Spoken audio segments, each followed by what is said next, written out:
Assalamualaikum warahmatullahi wabarakatuh. Selamat pagi, selamat siang, selamat sore untuk seluruh anak-anak ibu yang cerdas, soleh dan salehah. Gimana sih kabar kalian hari ini? Coba ibu harap anak-anak semua dalam keadaan yang sehat tentunya dan bersemangat untuk mengikuti pembelajaran PAI Fikih hari ini. Nah, anak-anak, sebelum kita mulai, yuk kita berdoa dulu. Berdoa bersama ibu ya. Bismillahirrahmanirrahim. Raditu billahi robban wa bil islami dina wa bi muhammadin nabiyya wa rasulah. Rabbi zidni ilma warzuqni fahma. Amin. Amin ya anak-anak. Sebelum kita ke pembelajaran di siang hari ini, kira-kira kita cek dulu nih. Ini gambar apa ya anak-anak? Ada yang tahu ini gambar apa? Ya, hebat, betul sekali. Jadi ini adalah gambar orang sedang sholat berjamaah. Ih, keren ya. Sholat berjamaah. Sholat berjamaahnya di mana ya? Biasanya anak-anak kalau sholat berjamaah di mana? Di rumah, di masjid. Nah, sebelum pandemi COVID-19 ini, sebelum ada virus corona ini, pasti anak-anak ibu yakin rajin sholat berjamaah di masjid ya. Amin, semoga rajin ya anak-anak. Pasti dong, kan kalian sudah kelas 7. Nah, anak-anak, dari gambar di belakang, materi kita di hari ini adalah tentang sholat berjamaah. Mau tahu nggak KD-nya? Ini dia KD-nya. Nah, anak-anak, itu tadi adalah KD-nya. Kita akan belajar tentang KD yang ada di sini. Dan pastinya, apa sih Bu Guru kita belajar itu? Nah, Ibu harap nih tujuan pembelajarannya kali ini semoga anak-anak itu bisa memahami, bisa menganalisis, dan juga bisa mengimplementasikan sholat berjamaah di kehidupan sehari-hari. Jadi harapannya setelah belajar ini anak-anak tuh jadi rajin sholat berjamaah. Begitu anak-anak. Nah, kalau biasanya sebelum pandemi kan anak-anak pastinya seharusnya sholat berjamaahnya di masjid ya. Karena sekarang sedang pandemi COVID-19, tapi kalian bisa melaksanakan sholat berjamaah di rumah dengan ayah, dengan ibu, dengan kakak, dengan adik. Justru ini akan membuat kalian itu semakin dekat dengan keluarga. Nah anak-anak, langsung yuk kita ke materinya. Nah anak-anak, di antara kalian semua, ada yang sudah tahu belum nih apa sih itu sholat berjamaah? Jadi anak-anak, sholat berjamaah itu adalah sholat yang dilakukan oleh 2 orang atau lebih. Dan yang satu bertindak sebagai imam, yang satu bertindak sebagai makmum. Nah, anak-anak ada yang sudah pernah atau mungkin jadi imam sholat berjamaah dengan teman-teman kalian? Itu keren sih, itu keren banget. Nah, sholat berjamaah ini anak-anak, hukumnya adalah sunnah muakkad atau sunnah yang dianjurkan. Sebagian ulama mengatakan bahwa hukum sholat berjamaah ini fardu kifayah, dan sebagian lagi ada yang mengatakan bahkan kalau sholat berjamaah itu hukumnya wajib. Wajib ya anak-anak. Tadi Bu Guru itu menyebutkan ada imam, ada makmum. Apa sih itu imam? Apa sih itu makmum? Ada yang udah tahu imam itu apa? Imam itu adalah pemimpin sholat. Nanti kita akan bahas tentang imam dan juga tentang makmum. Tapi sebelumnya ada sebuah hadis tentang sholat berjamaah. Bunyinya adalah sholatul jama'ati tafdulu ala sholatil fadhi bisabwin wa isrina darajatan. Yang artinya sholat berjamaah itu 27 derajat lebih tinggi pahalanya daripada sholat sendiri. Hadis ini diriwayatkan oleh Imam Bukhari. Sholat berjamaah itu ada ketentuannya loh. Ketentuan yang pertama, ketika kita akan sholat berjamaah, yang pertama sekali harus ada imam. Artinya kalian sholat minimal 2 orang. Yang seperti tadi, satu bertindak sebagai imam, yang satu bertindak sebagai makmum. Yang kedua, makmum itu mengikuti imam. Ya, jadi tidak boleh mendahului imam baik dari gerakan sholatnya dan lain sebagainya. Jadi kalian sholat berdasarkan gerakan yang imam adakan, gitu ya. Kalian sholat sesuai dengan gerakan imam. Yang ketiga adalah sholatnya dikerjakan dalam waktu yang majelis. Sholatnya dikerjakan dalam waktu majelis. Yang majelis ya. Yang keempat adalah sholat makmum sesuai dengan sholatnya imam. Jadi imam sholat subuh begitu, makmumnya harus sholat subuh. Imam sholat isya, makmumnya harus sholat isya. Begitu anak-anak. Dan bagi kalian nih yang ingin menjadi imam, ada syarat-syaratnya loh. Yang pertama, kalian harus berusia balik. Balik dulu baru boleh jadi imam. Terus kalian harus bisa membaca Al-Quran dengan baik dan benar. Ya. Terus kalian harus laki-laki. Imam, seorang imam adalah laki-laki, gitu ya. Boleh nggak sih Bu Guru kalau imamnya perempuan, gitu ya? Boleh, tetapi dengan syarat bahwasannya makmumnya perempuan semua. Jadi sudah tidak ada laki-laki di situ.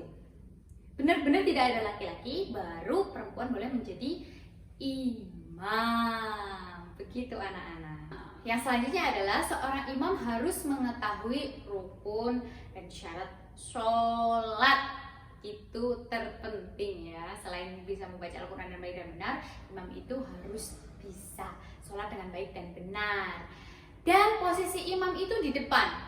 Bagi laki-laki posisi imam itu berada di depan.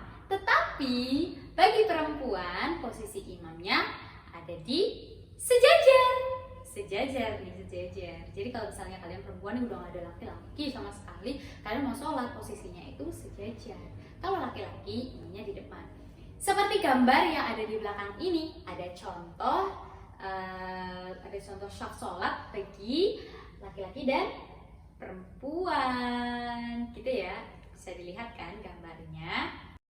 Oke anak-anak. Jadi tadi adalah syarat untuk imam. Sementara untuk makmum juga ada syaratnya loh, ada ketentuannya loh. Yang pertama, makmum itu harus mengikuti imam. Jadi gerakannya tidak boleh mendahului gerakan sholat imam. Imam yang pertama, terus kemudian makmum mengikuti. Nah, anak-anak, yang kedua adalah posisi makmum berada di belakang imam.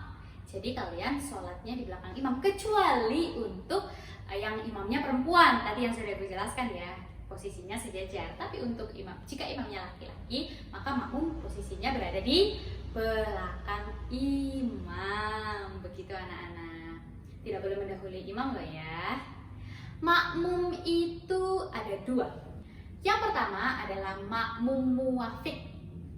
Yang kedua adalah makmum masbuk. Apa sih itu makmum muwafiq dan apa sih itu makmum masbuk? Makmum muwafiq adalah makmum yang ketika datang ke tempat sholat, datang terlambat ke tempat sholat, tetapi sempat membaca Al-Fatihah. Sekali lagi kita ulang, makmumnya datang terlambat, tapi sudah sempat membaca Al-Fatihah. Maka sebelum imam ruku ya, sebelum imamnya ruku, sebelum imam seperti ini, kalian sudah baca Al-Fatihah, itu namanya makmum muwafiq gitu. Jadi kalian terlambatnya sebentar. Nah, apa sih itu makmum masbuk? Makmum masbuk adalah makmum yang datang ketika imam sudah ruku, jadi sudah terlambat sholat. Itu namanya makmum masbuk. Ya, seperti yang ada di samping ini. Kita lihat ya bacaannya, sambil dibaca dan sambil dipahami. Tadi adalah seputar imam, makmum, sholat berjamaah. Selanjutnya adalah sudah tahu hukumnya, kita sudah tahu ketentuannya, kita sudah tahu tata caranya, tapi kita belum tahu kalau kita mau berangkat sholat nih ke masjid. Kadang-kadang ada halangannya. Halangan sholat berjamaah apa aja ya? Menurut anak-anak apa? Betul nih, kita baca ya di samping. Ada beberapa halangan ketika kita ingin melaksanakan sholat berjamaah. Jadi kalian itu diperbolehkan untuk tidak melakukan sholat jamaah ketika kalian yang pertama sakit.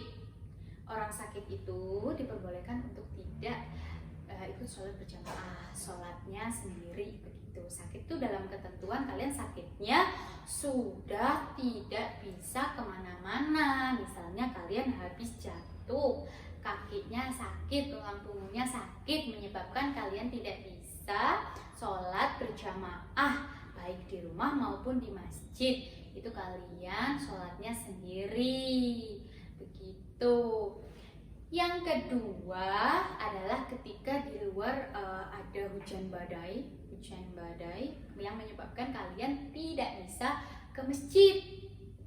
Itu kalian diperbolehkan untuk sholat sendiri. Tapi kalau misalnya di rumah ada jamaah nih dengan adik misalnya, kalian sholat saja jamaah dengan adik, dengan ibu, dengan ayah. Kalau misalnya ibu lagi berhalangan, dengan ayah, gitu ya. Atau misalnya ayah lagi sakit begitu, kalian sholatlah dengan adik, gitu ya. Kalau misalnya nih anak satu-satunya, ayah sakit, ibu berhalangan, sholat sendiri, gitu anak-anak, ya. Nah, terus kemudian ketika yang pertama tadi apa? Sakit. Yang kedua itu ada halangan misalnya cuaca, gitu ya. Yang ketiga adalah ketika kalian sudah ada masakan di meja, tetapi kalian merasa sangat lapar. Lapar yang tidak bisa ditahan loh anak-anak. Kalau lapar masih bisa ditahan, lebih baik kalian ikut berjamaah dulu. Lapar yang sudah benar-benar tidak bisa ditahan, terus kalian boleh sholat sendiri, makan dulu, karena nanti takutnya ketika sholat kalian nggak fokus mikir tadi ibu masak apa ya, ibu masak ayam goreng, aduh enak aku mau makan. Itu kondisi kalian sedang sholat, itu menyebabkan sholat kalian tidak khusyuk begitu. Nah selanjutnya itu sholat apa sih yang bisa dilakukan dengan berjamaah selain sholat fardu 5 waktu? Yang pertama dan utama pastinya sholat fardu 5 waktu ya, maghrib, isya, asar, zuhur, subuh, ya. Itu sholat 5 waktu bisa dilakukan secara berjamaah, wajib ya. Kalau misalnya kalau kalian di rumah nih, harusnya sih wajib ya sholat berjamaah. Yang sedang tidak berhalangan wajib sholat berjamaah. Nah selain sholat 5 itu ada sholat lainnya loh anak-anak yang boleh kita lakukan secara berjamaah. Yang pertama adalah kalau bulan Ramadan kita biasanya sholat apa? Yo, tarawih. Betul sekali, sholat tarawih. Terus sholat witir, sholat istisqa, sholat meminta hujan. Terus sholat gerhana. Itu boleh dilakukan secara berjamaah anak-anak. Sholat-sholat itu ya diingat. Ada lagi dong, yaitu sholat Idul Fitri, Idul Adha, itu dilakukan secara berjamaah. Hikmah sholat berjamaah. Ada banyak hikmah ketika kita melakukan sholat berjamaah. Hikmahnya ada banyak anak-anak. Yang pertama pastinya mendapatkan pahala 20 derajat lebih tinggi daripada sholat sendiri, ya, sesuai hadisnya tadi yang sudah ibu sebutkan, dapat pahala yang lebih banyak. Terus kalian jika melaksanakan sholat berjamaah ini bersosialisasi dengan orang-orang sekitar kalian, di masjid nih, teman-teman kalian nih, teman-teman masjid, asik teman-teman masjid. Di situ kalian bisa bersosialisasi dengan mereka. Terus menambah hubungan persaudaraan. Jadi kalian tuh teman-temannya nggak itu aja. Jadi teman-temannya tambah banyak. Oh, ketemu dengan si A, ketemu dengan si B ketika sholat berjamaah. Selain itu juga hikmah dari sholat berjamaah yang utama adalah melatih kedisiplinan kalian. Jadi ketika sholat azan, Allahu Akbar, Allahu Akbar.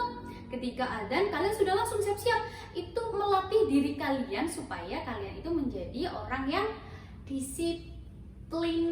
Betul, melatih kalian supaya kalian menjadi orang yang disiplin, tepat waktu pastinya. Nah, itu tadi adalah materi yang bisa Ibu sampaikan untuk kita semua tentang sholat berjamaah.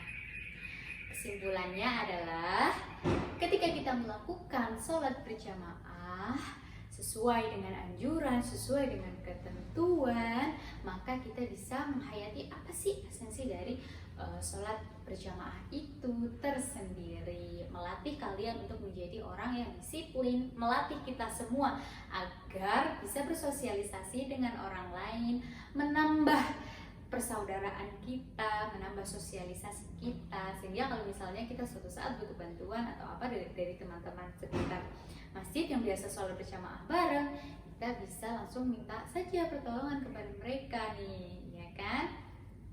Gitu anak-anak. Nah, untuk selanjutnya Ibu ada kelompok nih untuk kalian bisa mengerjakan sebuah studi kasus yang sudah Ibu siapkan. Kelompoknya ada di samping. Ibu bagi menjadi 2 kelompok tentunya. Ada di samping ini.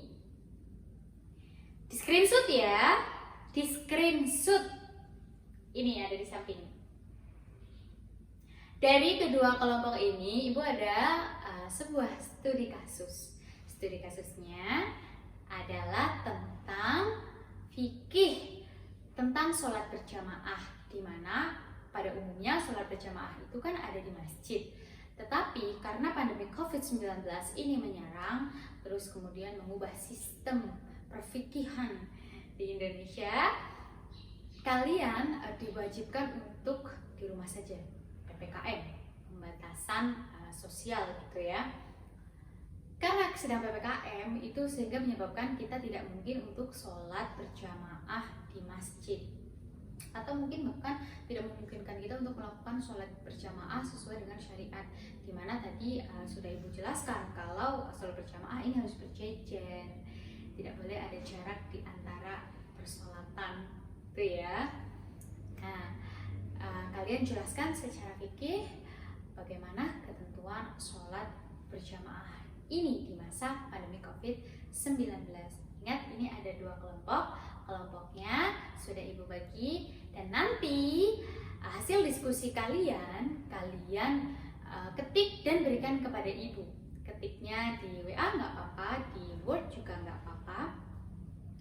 Perwakilan aja yang menulis, nanti ditulis semua nama-nama kelompoknya di dalamnya, dikirimkan ke nomor WhatsApp Ibu.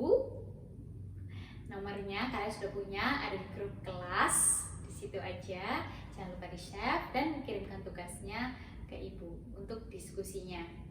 Oke? Jadi anak-anak, sholat berjamaah ini Ibu akan mereview lagi ya. Sholat berjamaah ini dilakukan oleh 2 orang atau lebih sesuai dengan ketentuan dan syarat-syarat yang berlaku. Ketentuannya harus ada imam. Ketika imamnya laki-laki, maka posisi imam berada di depan dan makmum berada di belakang. Ketika imamnya perempuan, imam perempuan diperbolehkan ketika nih sudah tidak ada laki-laki di situ, hanya ada perempuan saja. Ya, safnya itu lurus, sejajar begitu ya. Dan tentunya sholat-sholat apa saja sih yang boleh dilakukan berjamaah? Tadi yang sudah disebutkan, sholat 5 waktu, ada sholat Idul Adha, Idul Fitri, sholat gerhana bulan, sholat meminta hujan, dan lain sebagainya. Tadi sudah disebutkan ya. Oke, nah segitu saja anak-anak anak-anak, pembelajaran pada kita hari ini, untuk kalian yang ada pertanyaan, silahkan tuliskan pertanyaan kalian di bawah ini. Di kolom komentar di bawah ini kalian tuliskan, nanti Ibu akan jawab satu persatu. Ya, jangan lupa untuk absen juga. Tadi di depan Ibu sudah mengingatkan untuk absen di kolom komentar juga. Nanti sekalian absen, kalian bisa bertanya di bawah situ. Bisa sekalian pertanyaannya dan Ibu akan jawab di situ. Begitu anak-anak. Ibu menyampaikan apresiasi yang sangat luar biasa untuk kalian yang sudah belajar hari ini, yang semangatnya sampai akhir, yang gak ngantuk, gak tidur sampai akhir. Ibu sangat apresiasi sekali untuk kalian semua. Kalian semua hebat dan Ibu harap kalian hubungi ya kelompoknya, terus kalian kerjakan tugasnya dan kirimkan ke Ibu. Sebelum kita menutup pembelajaran pada pagi, siang, sore hari ini, mari kita membaca hamdalah bersama-sama. Alhamdulillahirabbil alamin. Semoga Allah memberikan ilmu dan keberkahan pada pelajaran kita hari ini.